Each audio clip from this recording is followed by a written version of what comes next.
हरे कृष्णा कृष्णा कृष्णा हरे हरे हरे राम राम राम हरे हरे। नारायणं नमस्कृत्य नरं चैव नरोत्तमं देवीं सरस्वतीं व्यासं ततो जयमुदीरये।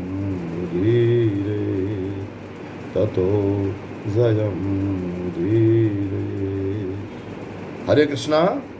देवियों एवं सज्जनों, मैं गोपाल माधव दास अपने YouTube चैनल गोपाल माधव दास आपका हार्दिक स्वागत करता हूँ, आपका हार्दिक वंदन करता हूँ, आपका हार्दिक अभिनंदन करता हूँ और भगवान वासुदेव श्री कृष्ण से आपके सुखद और समुन्नत जीवन की प्रार्थना करता हूँ।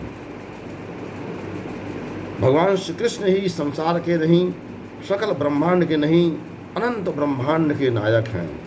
वही धाता, माता और पितामह हैं।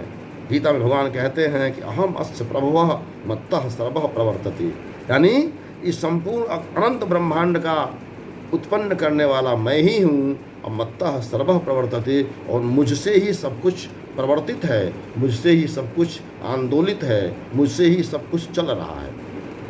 मैं ही सबका उत्पत्ति करने वाला, पालन करने वाला और संहार करने वाला मैं ही हूँ। तो ऐसे उस कृष्ण को, ऐसे उस भगवान को, ऐसे उस नारायण को त्याग करके संसार के सकल ब्रह्मांड में ऐसा कौन सा शक्ति है जिसकी हमें उपासना करनी चाहिए, जिसकी हमें शरणागति प्राप्त करनी चाहिए? उत्तर इसका है कि कोई नहीं, एकमात्र भगवान श्री कृष्ण ही हैं, एकमात्र भगवान श्री विष्णु ही हैं, एकमात्र श्री नारायण ही हैं जिनकी शरण हमें ग्रहण करनी चाहिए। और उसी शरण को ग्रहण करने के लिए ईश्वर ने हमारे ऊपर, आपके ऊपर असीम कृपा करके यह देव दुर्लभ मानव शरीर दिया है।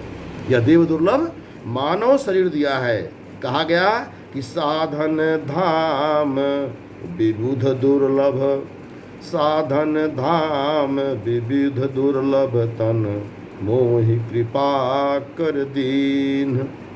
साधन धाम विबुध दुर्लभ तन मोहि कृपा कर दीन। कोटिन मुख न करी, कोटिन मुख न कही जात प्रभुन कै एक एक उपकार। अर्थात हे प्रभु, आपने हमको, यानी हम मनुष्यों को यह मानव शरीर दे करके कितना बड़ा उपकार किया है कि अगर हम हजारों जिह्वाओं से, अपने हजारों अनंत रोमों से भी आपके इस कृपा का वर्णन करना चाहें तो यह संभव नहीं है। देवताओं के लिए यह जो मानव तन है दुर्लभ है। वह अपने शरीर से भजन करके वैकुंठ नहीं जा सकते, भगवान के धाम नहीं जा सकते, भगवान को प्राप्त नहीं कर सकते। कौन? देवता लोग। स्वर्ग तो जा सकते हैं, अनंत सुख सुविधाओं को तो भोग सकते हैं। स्वर्ग के सुखों की परिकल्पना करना भी हमारे आपके लिए दुर्लभ है, हमारे लिए भी दुष्कर है, क्योंकि हमारी जिसको हम सुख कहते हैं वह तो वहाँ पर उसका कोई गणना ही नहीं है। इतने अनंत सुख वहाँ पर है, लेकिन सुख तो आप प्राप्त कर सकते हैं, लेकिन वहाँ पर बैठ करके भजन करके भगवान को नहीं प्राप्त कर सकते उन देवताओं के उस शरीर से। देवताओं को मानव शरीर इसीलिए चाहिए, इसीलिए वो मनुष्य शरीर के तरसते हैं कि इस मनुष्य शरीर के द्वारा वह भगवान का भजन करके और वैकुंठ को, भगवान को प्राप्त कर सकते हैं। लेकिन उनको दुर्लभ है, इसीलिए वो तरसते हैं मानव शरीर के लिए। और हम मनुष्यों को भगवान ने इतनी असीम कृपा किया और उसके बाद भी हम भगवान का भजन नहीं करते हैं। यही हमारे लिए परम दुर्भाग्य का कारण है, यही हमारे लिए परम दुख का कारण है।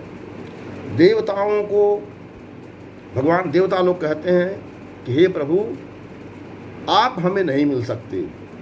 इस शरीर से हम आपको प्राप्त नहीं कर सकते, क्योंकि हम इस शरीर से कोई नया कार्य, भजन कार्य कर ही नहीं सकते। हम इस शरीर से केवल भोग कर सकते हैं। देवलोक में, स्वर्ग लोक में जो विविध प्रकार के भोग हैं, अपने पुण्य के शेष रहने तक देवता लोग उस पुण्य को केवल भोग सकते हैं उस देव शरीर से। लेकिन मानव शरीर ऐसा है कि मानव शरीर से अपने पुण्यों का आप भोग करके सुख भी प्राप्त कर सकते हैं, स्वर्गीय सुख भी प्राप्त कर सकते हैं इस धरा पर, इस पृथ्वी पर, और साथ साथ भगवान का भजन करके भगवान को भी प्राप्त कर सकते हैं। ये जो दो लाभ इस मानव शरीर के हैं, इसी दो लाभ के लिए देवता लोग भी इस मानव शरीर के लिए तरसते हैं।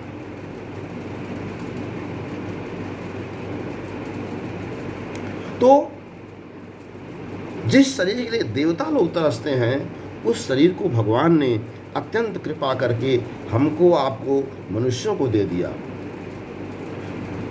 इस पृथ्वी पर भी मनुष्य के अलावा किसी को नहीं दिया। पशुओं को, पक्षियों को, जीवों को, जंतुओं को, वनस्पतियों को किसी को नहीं दिया, केवल मनुष्य को दिया, क्योंकि मनुष्य भगवान का श्रेष्ठतम कृति है। मनुष्य भगवान का वह राजकुमार है जिसको भगवान अपना साम्राज्य देना चाहते हैं। जैसे एक राजा राजकुमार को वह राजा बनाना चाहता है, जिसको उसको उसके अंदर सारे राजा के गुण विकसित करना चाहता है, और इसीलिए पहले वह एक राज्य देता है, पहले अपना एक जिला देता है, पहले वह भला एक स्टेट देता है वो कि वहाँ जाओ राजकुमार के रूप में, वहाँ जा कर के अपने गुणों का विकास करो और मुझे देखने दे कि तुम राजा बन करके इस संपूर्ण राज्य को संभाल सकते हो कि नहीं संभाल सकते हो।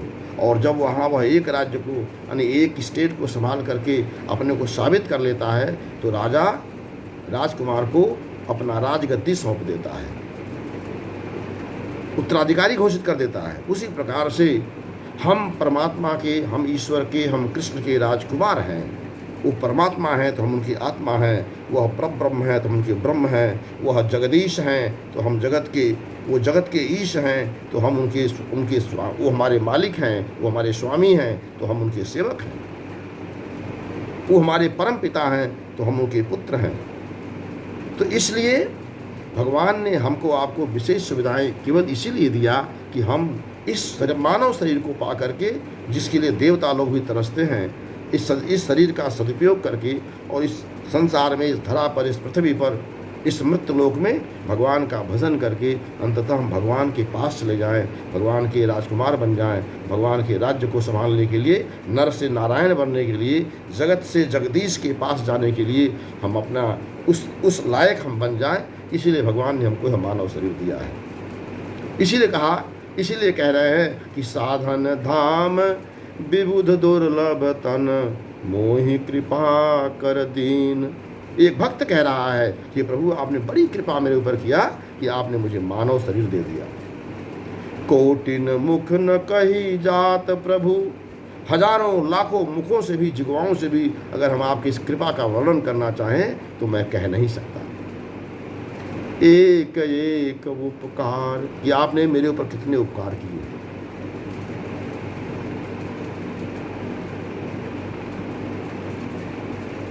इसी बात को श्रीमद् भागवत में भी कहा गया, यहो वकीयम अस्तन कालकूटम जिघांसया पाय यदाप्य साध्वी लेभे गतिम धातृचिता ततोन्यम किम वा दयालुम शरणम व्रजेम। अर्थात किम वा दयालुम, ऐसा कौन सा दयालु आपके सिवाय है इस सकल ब्रह्मांड में।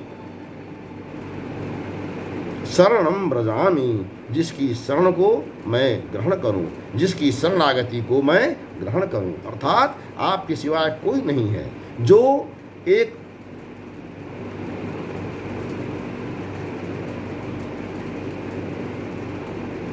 राक्षसिन को जो उसको मारने भगवान को आई थी, अपने स्तनों में दूध, अपने विष लगा करके उसको भी भगवान ने उसका प्राण खींच करके, उसके दूध के साथ साथ प्राण खींच करके भगवान ने उसने अपना परम धाम गोलोक धाम वैकुंठ धाम दिया। अपने दुश्मन को जो मारने आया हो उसको भी आप श्रेष्ठतम पद प्रदान करें। यह इस श्लोक से ये संदेश जाता है कि अपने दुश्मन का भी आप भला करिए। अब जो आपको मारने आया है, जो आपको प्राण हरने आया है, जो आपकी जान को खतरा बना हुआ है, ऐसे दुश्मन को भी आप उसे अपना परम धाम, आपका परम धाम, इस संसार में परम धाम क्या है? मुख्यमंत्री चाहें तो आपको प्रधानमंत्री, चाहें तो आपको क्या से क्या बना दें। मुख्यमंत्री या प्रधानमंत्री का द्वेष करने वाला भी, जो विरोध करने वाला भी, उसको श्रेष्ठतम पद प्रदान कर दें। ऐसी दयालुता को हम यहाँ बताना चाहते हैं कि भगवान अपने इस श्लोक के माध्यम से, इस संदेश के माध्यम से हमको आपको बताना चाहते हैं कि अपने शत्रुओं के साथ भी आप मित्रता का व्यवहार करें। सावधान रहें उनसे आप, लेकिन मित्रता का व्यवहार करें। जैसे उन्होंने उस राक्षसिन को प्राण तो हर लिया, लेकिन उसको अपना धाम दिया। उसी प्रकार से मनुष्य लोक में भी हम अपने शत्रुओं से सावधान तो रहें, लेकिन उनको हम मित्रवत व्यवहार करके उनको भी अपने परम धाम, यानी इस संसार के परम पद तक जहाँ तक हम दे सकते हैं, हमारी शक्ति है, हमें देना चाहिए, हमें उन पर उपकार करना चाहिए। परम किम बा दयालु शरणम ब्रजेम, वह कौन सा ऐसा दयालु है हम जिसकी शरणागति ग्रहण करें। अर्थात इस संसार में ऐसा कोई दयालु नहीं है हे प्रभु आपके सिवाय। इसीलिए भगवान को परम कृपालु, परम दयालु, दीनानाथ कहा जाता है, जो दीनों के भी नाथ हैं। तो आज का संदेश यही कि हमको, आपको, हम जहाँ भी हैं, जिस रूप में हैं, जिस परिस्थिति में हैं, जो भी काम कर रहे हैं, जहाँ भी हैं, जैसे भी हैं, हमें अपने काम को करते हुए भगवान का भजन करना चाहिए, भगवान के स्वरूप का ध्यान करना चाहिए, भगवान का चिंतन करना चाहिए, ताकि हम मानव शरीर पाने की सार्थकता को साबित कर सकें और भगवान को अपने इस हमारे ऊपर किए गए उपकार के लिए उनको पश्चाताप न करना पड़े। हरे कृष्णा। आज की बात में बस इतना ही। यदि आपको हमारा वीडियो अच्छा लगा हो तो आप इसे अधिक से अधिक लोगों को शेयर करें, आप लाइक करें, हमारे यूट्यूब चैनल गोपाल महादास दास को सब्सक्राइब करें, ताकि हम जो भी वीडियो बनाएं वह आपको सबसे पहले मिल जाए। हरे कृष्णा हरे कृष्णा हरे कृष्णा।